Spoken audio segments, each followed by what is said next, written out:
नमस्कार दोस्तों, स्वागत है आपका दैनिक पाठशाला के YouTube चैनल पर। और देखिए, आज हम जिस टॉपिक पर डिस्कस करने वाले हैं वो है भारत की बहुउद्देशीय परियोजनाएं। दोस्तों, यह इंडियन ज्योग्राफी का एक इंपॉर्टेंट टॉपिक है जहां से काफी बार एग्जाम में क्वेश्चन पूछे जाते हैं। तो आज का वीडियो आपके लिए काफी इंपॉर्टेंट होगा, वीडियो को अंत तक पूरा ध्यान से देखेगा।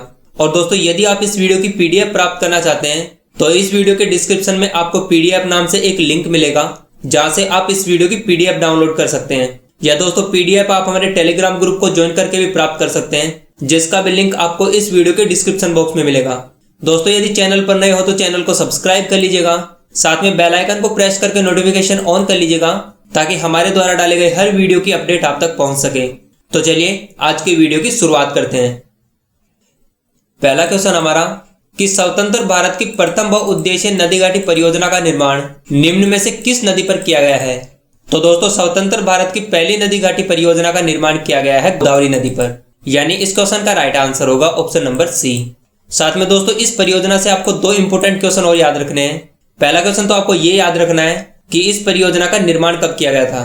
तो दोस्तों, दामोदर नदी घाटी परियोजना का निर्माण किया गया था 7 जुलाई 1948 में। और यदि आपसे ये पूछा जाए कि इस परियोजना से लाभान्वित राज्य कौन कौन से हैं, तो दोस्तों इस बहुउद्देशीय परियोजना से जल की आपूर्ति होती है पश्चिम बंगाल तथा बिहार राज्य को। अगला क्वेश्चन हमारा कि मचकुंड परियोजना किन दो राज्यों की सम्मिलित परियोजना है? तो दोस्तों, जो मचकुंड परियोजना है यह आंध्र प्रदेश तथा ओडिशा की एक संयुक्त बहुउद्देशीय परियोजना है। बात करें कि इस परियोजना का निर्माण कहाँ किया गया है, तो दोस्तों यह परियोजना अवस्थित है ओडिशा के विशाखापट्टनम जिले की मचकुंड नदी पर। तो हमारे इस क्वेश्चन का राइट आंसर होगा ऑप्शन नंबर सी।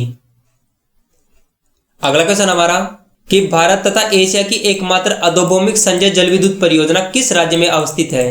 तो दोस्तों, भारत तथा एशिया की एकमात्र अधोभौमिक या भूमिगत जो जल विद्युत परियोजना है यह हिमाचल प्रदेश में सतलज नदी के किनारे अवस्थित है, यानी इस क्वेश्चन का राइट आंसर होगा ऑप्शन नंबर सी। चलिए बात करें अगले क्वेश्चन की कि निम्न में से कौन सा एक युग्म असुमेलित होगा? तो देखिए दोस्तों, जवाहर सागर बांध जो कि राजस्थान में चंबल नदी पर अवस्थित है, मतलब ए वाला ऑप्शन इसका राइट हो जाएगा। ऑप्शन बी नागार्जुन बांध जो कि तेलंगाना में कृष्णा नदी के किनारे अवस्थित है, तो ऑप्शन बी भी हमारा राइट हो जाएगा। और बात करें ऑप्शन सी की, नाथपा झाकरी परियोजना जो कि हिमाचल प्रदेश में सतलज नदी के किनारे अवस्थित है, यानी दोस्तों ऑप्शन सी भी इसका राइट होगा। लेकिन दोस्तों, जो शिव समुद्र परियोजना है यह केरल राज्य में कावेरी नदी पर स्थित है, तो ये डी वाला ऑप्शन इसका असुमेलित हो जाएगा। तो याद रखिएगा, जवाहर सागर परियोजना राजस्थान में, नागार्जुन परियोजना तेलंगाना में, नाथपा झाकरी परियोजना हिमाचल प्रदेश में और शिव समुद्र परियोजना कर्नाटक में स्थित है, यानी इस क्वेश्चन का राइट आंसर होगा option number D. Next question हमारा कि बाणसागर परियोजना से लाभान्वित राज्य कौन से हैं? तो देखिए, सबसे पहले तो हमें यह पता होना चाहिए कि बाणसागर परियोजना किस राज्य में तथा किस नदी पर अवस्थित है। तो दोस्तों, यह बाणसागर परियोजना अवस्थित है मध्य प्रदेश में सोन नदी पर। और बात करें कि इस परियोजना से लाभान्वित राज्य कौन कौन से हैं, तो दोस्तों इस परियोजना से उत्तर प्रदेश, मध्य प्रदेश तथा बिहार में जल की आपूर्ति की जाती है, यानी कि बाणसागर परियोजना से लाभान्वित राज्य हैं उत्तर प्रदेश, मध्य प्रदेश तथा बिहार। तो हमारे इस क्वेश्चन का राइट आंसर होगा ऑप्शन नंबर ए। अगला क्वेश्चन हमारा कि भारत के किस पूर्व प्रधानमंत्री ने बहुउद्देशीय नदी घाटी परियोजनाओं को आधुनिक भारत का मंदिर कहा है? तो दोस्तों, बहुउद्देशीय नदी घाटी परियोजनाओं को आधुनिक भारत का मंदिर कहने वाले पूर्व प्रधानमंत्री थे पंडित जवाहरलाल नेहरू, यानी इस क्वेश्चन का राइट आंसर होगा ऑप्शन नंबर डी। अगला क्वेश्चन हमारा कि निम्न में से किस परियोजना को अमृत क्रांति परियोजना के नाम से भी जाना जाता है? इंपॉर्टेंट क्वेश्चन है दोस्तों ये। तो देखिए दोस्तों, संपूर्ण भारत की नदियों को एक दूसरे से लिंक करने हेतु तथा पूरे देश में एक समान जल की आपूर्ति बनाए रखने हेतु भारत में केन बेतवा नदी से अमृत क्रांति की शुरुआत की गई थी। और दोस्तों, इस परियोजना को नाम दिया गया था केन बेतवा लिंक परियोजना। तो हमारे इस क्वेश्चन का राइट आंसर होगा ऑप्शन नंबर ए। चलिए साथ में एक फैक्ट और याद रखेगा इससे कि यदि आपसे पूछा जाए कि भारत में अमृत क्रांति परियोजना की शुरुआत कब की गई थी, तो दोस्तों इसकी शुरुआत की गई थी 25 अगस्त 2005 को। तो साथ में ये डेट आपको जरूर याद रखनी है, ठीक है। अगला क्वेश्चन हमारा कि निम्न में से किस दर्रे से होकर सतलज नदी तिब्बत से भारत में प्रवेश करती है?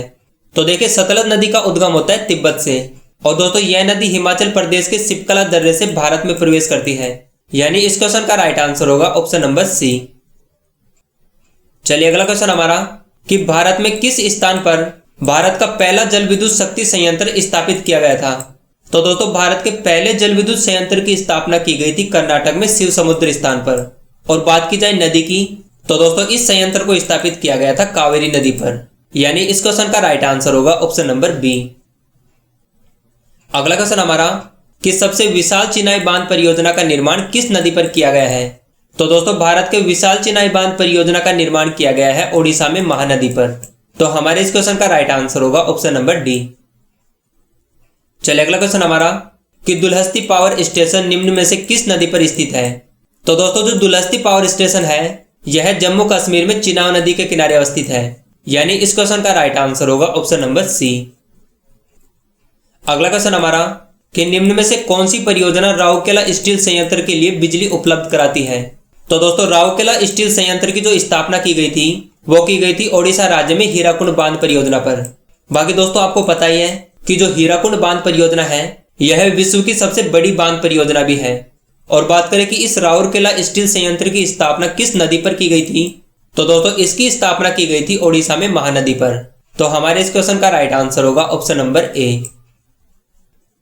नेक्स्ट हमारा क्वेश्चन है कि इंदिरा गांधी परियोजना को किन नदियों से पानी मिलता है?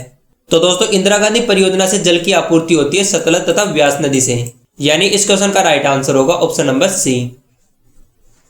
चलिए अगला क्वेश्चन है कि गंडक परियोजना किन दो राज्यों की संयुक्त परियोजना है? तो दोस्तों गंडक परियोजना जो कि बिहार राज्य में गंडक नदी पर अवस्थित है, और दोस्तों यह परियोजना बिहार तथा उत्तर प्रदेश राज्य की संयुक्त परियोजना है, यानी इस क्वेश्चन का राइट आंसर होगा ऑप्शन नंबर ए। बात करें अगले क्वेश्चन की कि निम्न में से कौन सी जल विद्युत परियोजना तमिलनाडु में स्थित नहीं है? तो दोस्तों अलियार, कुंडा और पराम्बिकुलम जो परियोजनाएं हैं ये तीनों परियोजनाएं तमिलनाडु में अवस्थित हैं, लेकिन दोस्तों जो इडुक्की परियोजना है यह अवस्थित है केरल में पेरियार नदी पर। तो हमारे इस क्वेश्चन का राइट आंसर होगा ऑप्शन नंबर डी।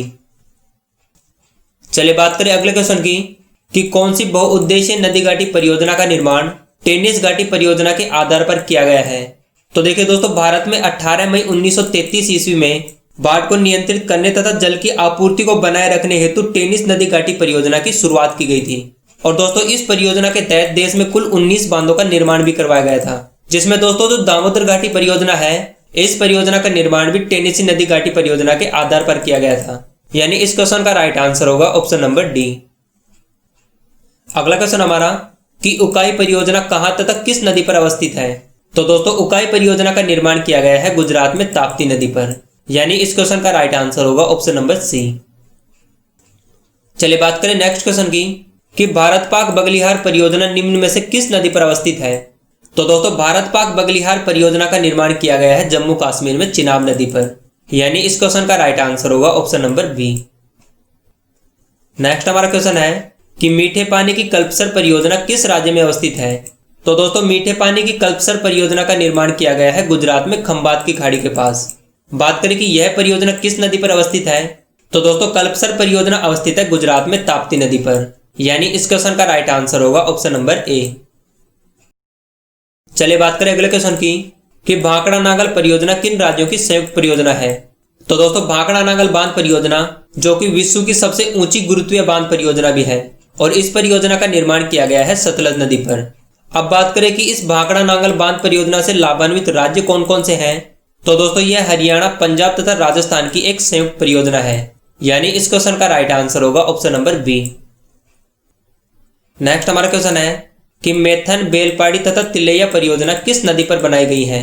तो दोस्तों मैथन, बेलपाड़ी और तिलैया जो बांध परियोजना है इन तीनों परियोजनाओं का निर्माण किया गया है झारखंड में बराकरा नदी पर, यानी इस क्वेश्चन का राइट आंसर होगा ऑप्शन नंबर बी। चलिए बात करें अगले क्वेश्चन की कि रावी नदी पर निम्न में से कौन सी परियोजना स्थित है? तो दोस्तों जो रणजीत सागर बांध परियोजना है इसका निर्माण किया गया है पंजाब में रावी नदी पर, तो इस क्वेश्चन का राइट आंसर होगा ऑप्शन नंबर डी। याद रखेगा दोस्तों रणजीत सागर परियोजना को थीन परियोजना के नाम से भी जाना जाता है, और यह परियोजना पंजाब के पठानकोट जिले में रावी नदी पर स्थित है।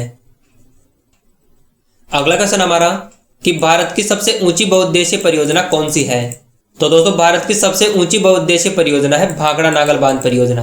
बात करें कि यह परियोजना किस नदी पर अवस्थित है? तो दोस्तों इस परियोजना का निर्माण किया गया है सतलज नदी पर, यानी इस क्वेश्चन का राइट आंसर होगा ऑप्शन नंबर ए। बात करें अगले क्वेश्चन की कि निम्न में से कौन सा एक युग्म असम्मिलित होगा? तो देखिए दोस्तों कोसी नदी जो कि बिहार राज्य में अवस्थित है, यानी ऑप्शन ए इसका राइट होगा। बात करें ऑप्शन बी की तो मयूराक्ष परियोजना जो कि पश्चिम बंगाल में स्थित है, यानी ऑप्शन बी भी इसका राइट हो जाएगा। और दोस्तों सलाल परियोजना जो कि जम्मू कश्मीर में स्थित है, यानी ऑप्शन सी भी इसका राइट होगा। लेकिन दोस्तों जो लोकटक शक्ति परियोजना है, इसका निर्माण किया गया है मणिपुर राज्य में, तो ये डी वाला ऑप्शन अपना एस सम्मिलित हो जाएगा। तो याद रखिएगा, कोसी परियोजना बिहार में, मयूराक्षी परियोजना पश्चिम बंगाल में, सलाल परियोजना जम्मू कश्मीर में और लोकटक परियोजना मणिपुर में स्थित है। तो हमारे इस क्वेश्चन का राइट आंसर होगा ऑप्शन नंबर डी। तो चलिए दोस्तों, आज के लिए इतना ही, बाकी मिलते हैं नेक्स्ट वीडियो में। लेकिन दोस्तों यदि आपको वीडियो अच्छा लगा तो वीडियो को लाइक, शेयर और सब्सक्राइब जरूर कीजिएगा। और आपके जितने भी दोस्त किसी भी कॉम्पिटिटिव एग्जाम की तैयारी कर रहे हैं, उनके साथ इस वीडियो को शेयर जरूर कीजिएगा। बाकी मिलते हैं नेक्स्ट वीडियो में।